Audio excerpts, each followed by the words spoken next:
Hi, everyone. I'm Murielle Antille from LHH Harrison. I have been heading up, I've been lucky enough to head up government affairs at LHH Harrison since 2018, and I'm happy to be with you today. Muriel, thanks so much for making time to join us on the Abby podcast today. I want to spend a little bit of time talking about your current role, current organization. But before we do that, give us a thumbnail version of your background to your career timeline. But thanks for giving me the opportunity. No, I joined LHH about 8 years ago, and as I said, I'm today leading up government affairs globally for LHH. But I would say that probably my work-life journey has been a sum of very opportunistic decisions, always kind of a great mix between emotional and rational decisions. So I started very, very young. I wanted to be a teacher. And then I turned even more traditional to be a lawyer until before deciding upon which studies I would take at university. I decided that lawyer is definitely not a good path for me. And that was the first of my big turnarounds in my career. And I studied international affairs, a very generalistic combination of studies between law. So I keep that part, but also with economics and political sciences. That brought me to a series of international roles, starting in the insurance industry before moving to the HR consultancy world, where I wanted to make a difference or bring a different perspective and make a difference for people in leadership roles, and bring more humanity into leadership after certain experiences. And that led me back in 2013, 2015 to LHH Harrison in a commercial role, and I led up talent development across Europe before creating the government affairs role back in 2018. Well, that's super exciting. Very diverse background. Thank you for sharing that. So fast forward, you've been with LHH, you mentioned, a little over 8 years now. I'm sure you've seen the company go through various stages of transformation and just evolving as an organization. And just overall, the company, as it positions itself and acts as kind of that global leader in, the environmental, labor legislation, career management, and learning and development. Tell us a little bit more about the role that you play within the organization, and as when it comes to government affairs, what's, for those that are not familiar, what's really falls under your purview? Yeah, so let me just maybe start with saying that LHH is the world leader in enabling people to make transitions at their career turn points. So I like to see that actually there was I said that my work-life journey so far wasn't necessarily a result of a thorough planning, but more kind of a opportunistic decision series. And I think that there was destiny that I joined LHH because I really believe in the power of making successful transitions and in this career turn points. So our biggest consideration today goes to the workers and as their transition from different roles. So our core business is around accompanying and giving individuals across the globe, more than roughly 500,000 people worldwide, to give you a bit of an idea, across 60 plus countries, as they transition, many of them externally, as they have to move out of their roles, but a lot of them also transition internally or in leadership roles. In terms of my my contribution, or the contribution of my team into this big mission of making a difference for so many people worldwide, I guess it's creating the bridge between the public institution, public world, and the private companies, and providing or creating the bridge between the insights that we have, that LHH has from working with a lot of organizations and individuals across the globe, and what's happening on the labor market.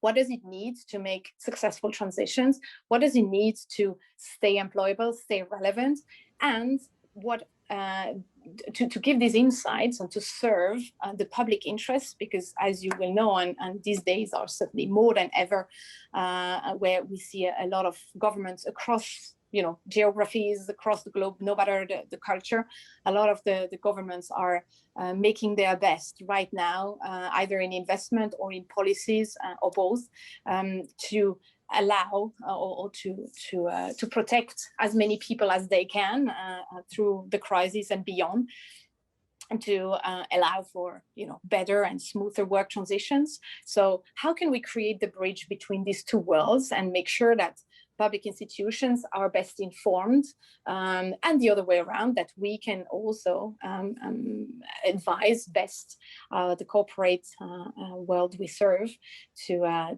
move and transform within these environments. So that's kind of what I would say, that in big picture what I do. Obviously, there are insights gathering, there is a thought leadership involved, but also a lot of advocacy and creating a position based on our experience and expertise to share.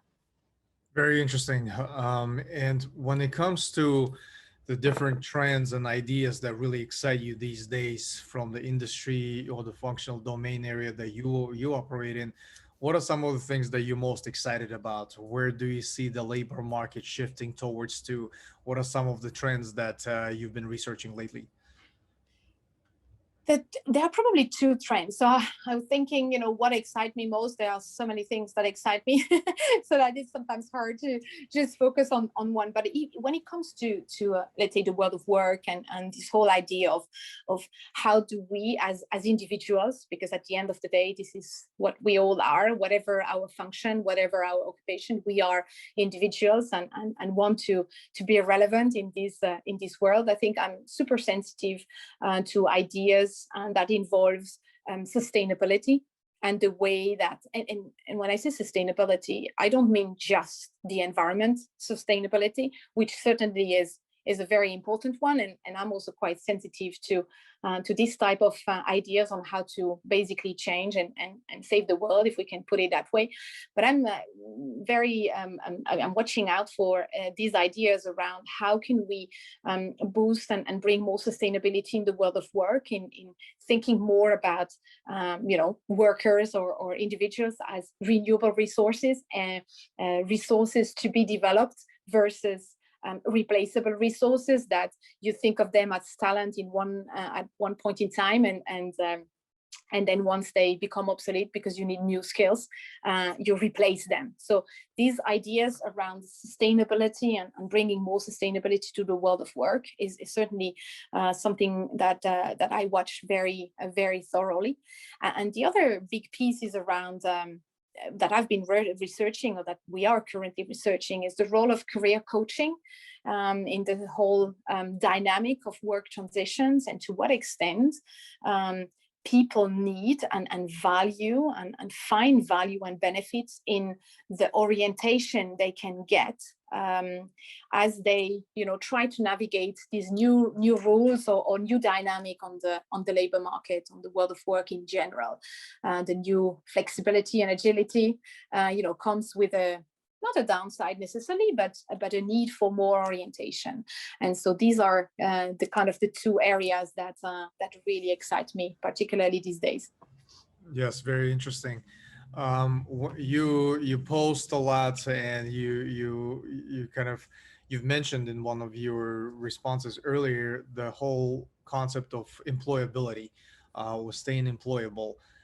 What are some of the most common mistakes that you see in the market these days when it comes to professionals either transitioning or maybe shifting to a different career paths, when it comes to staying employable, maintaining that employability factor?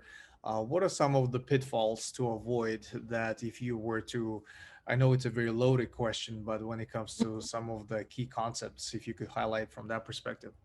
Yeah, and maybe I would just highlight one big one, because I think in the end it's a lot down to the individual and the particular situation, right? What are the aspirations, what you want, what you have, and find a match in there.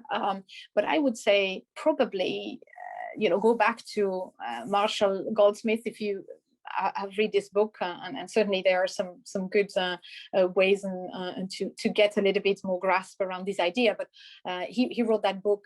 It's already some time ago, but what got you here won't get you there. And I know the book is specifically oriented towards top leaders, the top of the house.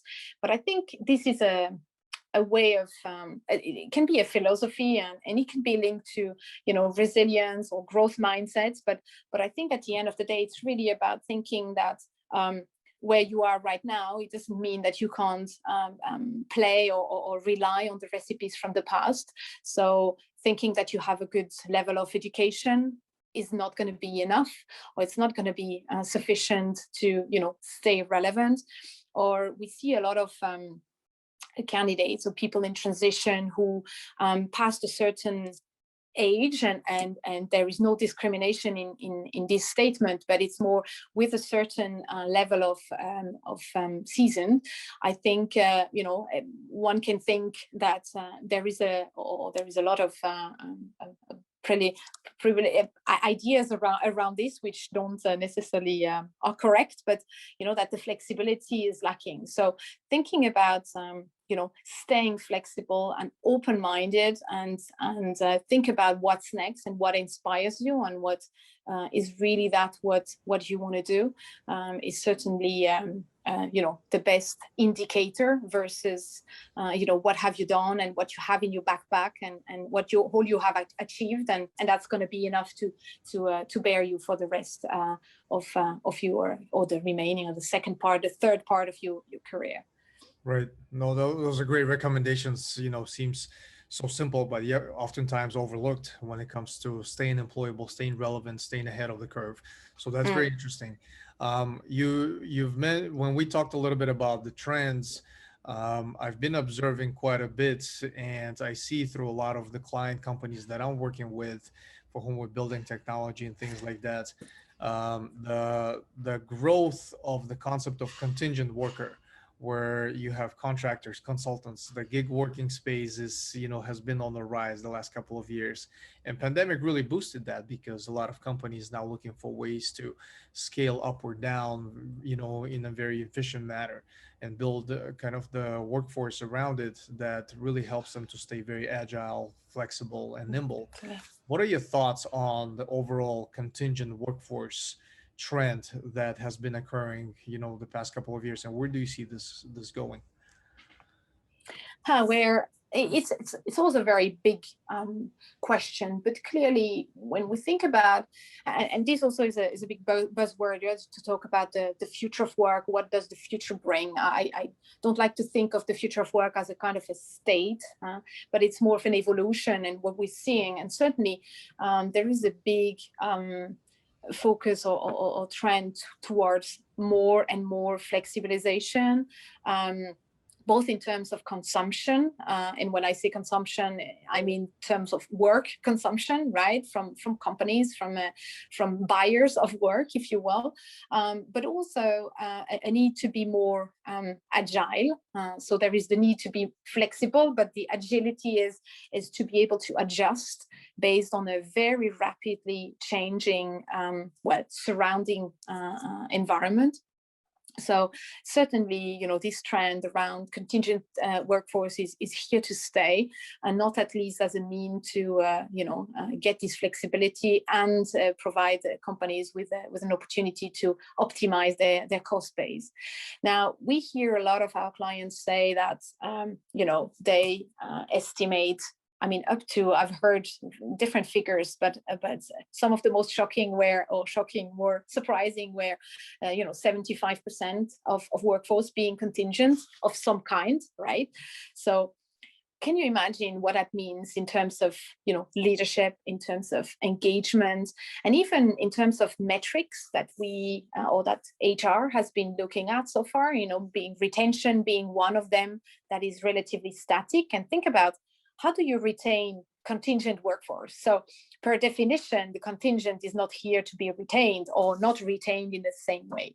So I think these are some of the big questions on how to, consider these growing proportion of the workforce becoming contingent and more flexible, and per definition it can be a big aspiration, but how do companies kind of embed them into their leadership and kind of strategy to align all the resources towards one big goal or one big vision. Right. No, absolutely. Couldn't agree more with you on that. You've mentioned future of work, and we've been hearing a lot, that trend lately in the news, especially in just overall as an industry of workforce, with organizations designing also their structures, whether that's a hybrid model, fully remote, and just trying to bring people on, back to physical locations. Obviously, that also creates a lot of uncertainty, anxiety amongst the workers who have been operating fully remote in the past year or so. What are your thoughts on kind of the future of work through the next period, and what are some of the recommendations, I guess, you may have for the companies that are trying to structure their organizations in this manner? It's really an interesting world, right? Future of work. When I think back in the days when I started in HR, I was totally new to HR and HR consultancy. I remember we started to talk about this VUCA world, and that's already, I won't disclose too much of my age, but it's about 20 years back. So a couple of years have passed, and we are still in this VUCA world. So I strongly believe that future of work is kind of, and maybe we need to come up with a different word or expression for that, but it's kind of more of an evolution, and different sectors, different cultures, and different professions at the different pace, right? But clearly, as I mentioned, I think the evolution goes towards more flexibility, more agility, but also in the similar way than consumption in general is more personalization. So I want to do this here and now. I was talking the other day with someone I met on LinkedIn, and actually she was calling in from.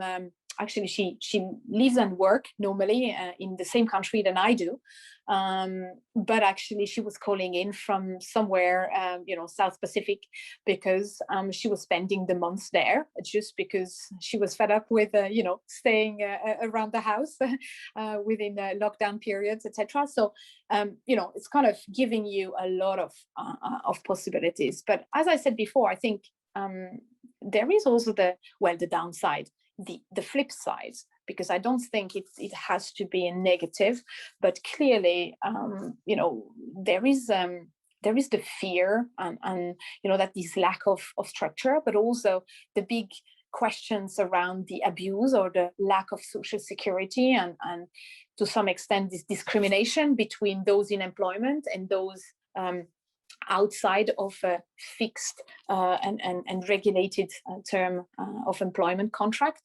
I think these are big questions that needs to be addressed. They are currently being addressed very widely, but still needs to be, more specifically addressed and translated into and that's probably more work for public institutions, right, to ensure that that there is a same and equal level of protection, social protection for all, no matter what kind of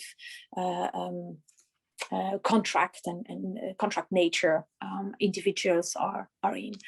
But the other flip side is also that I come across very frequently people, and I said that's also a topic that is of high interest from my side, is this the need for orientation, because with more options, more opportunities, you also need to make more decisions, and decisions are a factor of stress. So fear of making the wrong decisions, but also getting across how, what is the best decision for you now. So this need for orientation, and we come across, I said, a lot of people who are lost in what kind of skilling. They kind of know, they picked up that if they want to stay employable, they need to, be open, have a network, invest in their skills, but what?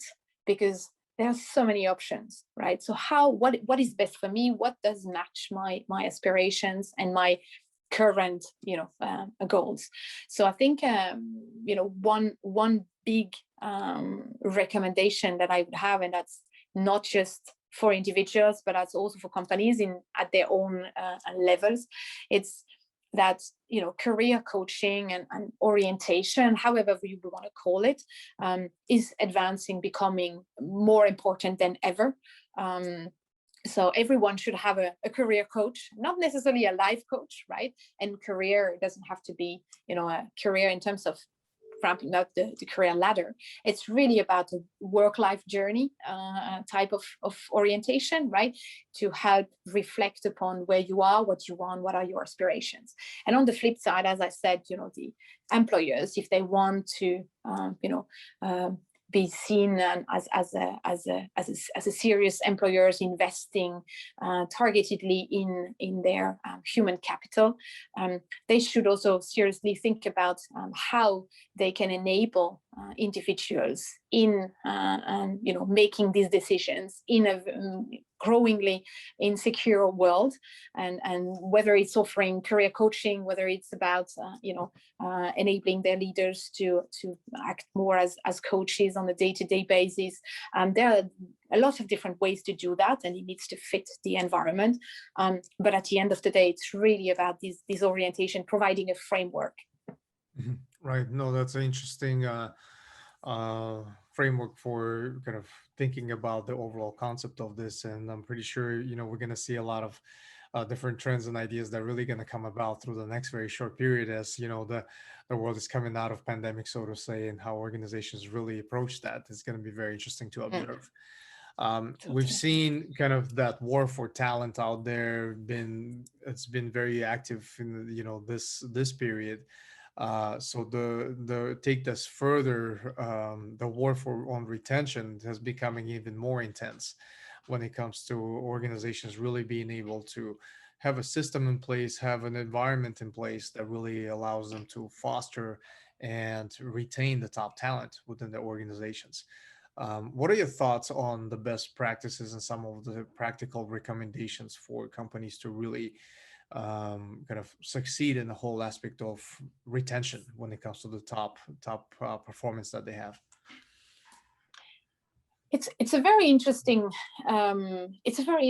question, because in terms of retention, we need to think about what are the kind of metrics. I would encourage every organization to think about what is not just the metrics that they have, but what is the objective that they are pursuing, and in particular, how do they consider what's the value of the human capital, of the workers, the workforce for them. It's about the mindset to how HR should be positioned, and this mindset will condition how an organization can attract and keep people, right? But when it comes to retention, specifically, retention can be a goal in itself. It can be a metrics, and a lot of organizations have that as a way to measure the effectiveness of one of the measures of the effectiveness of an HR department, for example, or the health of their workforce. But if you think of what we discussed earlier about workforce becoming more contingent, more flexible, different forms of work to be brought together under one single umbrella, which is at the end of the day the organization. I don't believe that retention will be kept as a metric as we have known it for, as in, how many people are still there after 1, 2, 3 years of employment, and how companies should think about keeping their talent, keeping the resources or the people who are important to them. And when I'm hesitating because talent is behind talent, there are always people, right? But at the same time, the talent encompasses beyond the person itself, also, what they have in terms of strengths, the skills they have acquired, the experience, and also the deep link to a certain organization and this agility within a certain culture. I think this is what we also mean by talent. Take one person out of one environment and bring it in a different one, this same person might not be the same level of talent, and not because the person suddenly has become crap or has lost any cognitive abilities. It's just because a certain environment allows certain people to strive more than others, and of course it requires a great combination. So I come back to this idea of retention.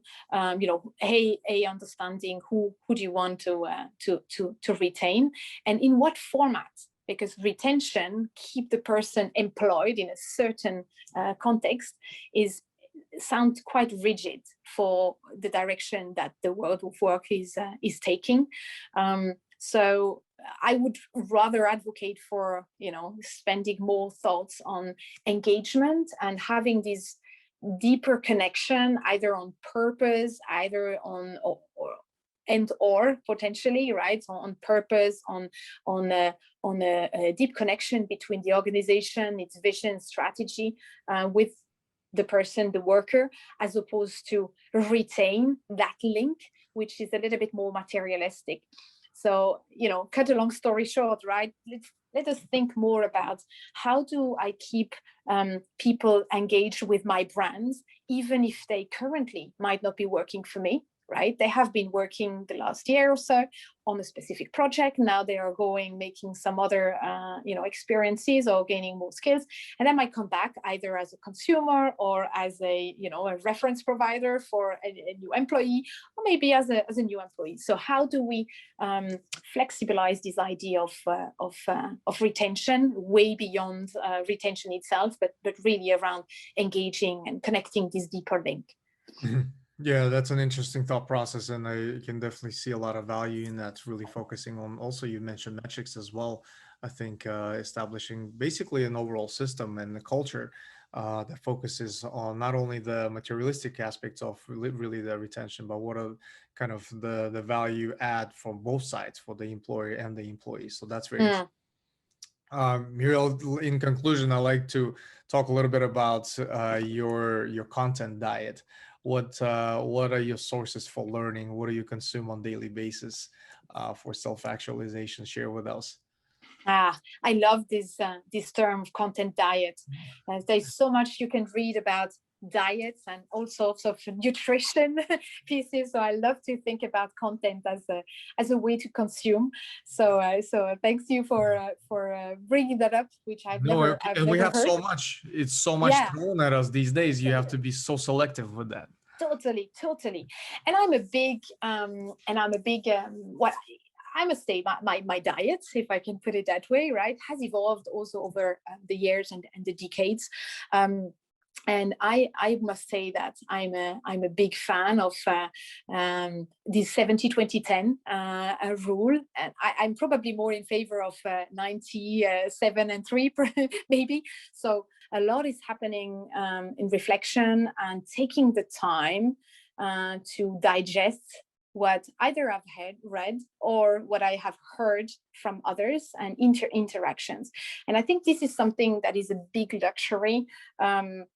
I in my role, I also talk a lot to public institutions around, how to make learning more visible, and this question around the formal and informal learning, right? A lot of what we learn on a daily basis is actually informal. You don't have to sit on a webinar or take a course or a MOOC of some kind, right? Or go, if you have the luxury to go in a classroom these days, right? And to sit and listen, right? Actively, specifically, and it's labeled as learning. I really truly believe that, learning is happening all the time, but for that, you need to make it more conscious. So taking the time and digesting what has happened, what you have heard, and what that means for you, I think is a big luxury these days, but is what I would say a big source of my learning. Now, you said content diets. Obviously, it's not just about how I learn, but what kind of content I consume, right? So, a lot of, as I said, my colleagues and in my work, my colleagues and external partners, my kids for sure. But then I consume a lot on, videos and smaller podcasts, and and I use all different sorts of content, being soft skills content and hard skills content.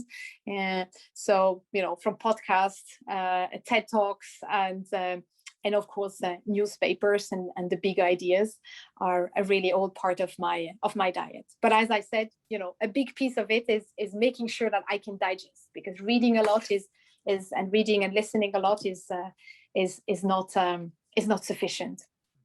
Right, absolutely. No, I love these recommendations.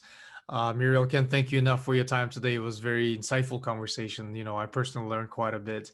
We'll stay in touch. I do a lot that with my guests, that we do another recording in about a year and see how much have changed, how much have transpired. We revisit our conversation from a year ago and see how accurate we were in predicting some of the trends. So I'm definitely looking forward to that with you. Wonderful. Thank you so much for having me. And looking forward for this conversation. Bye.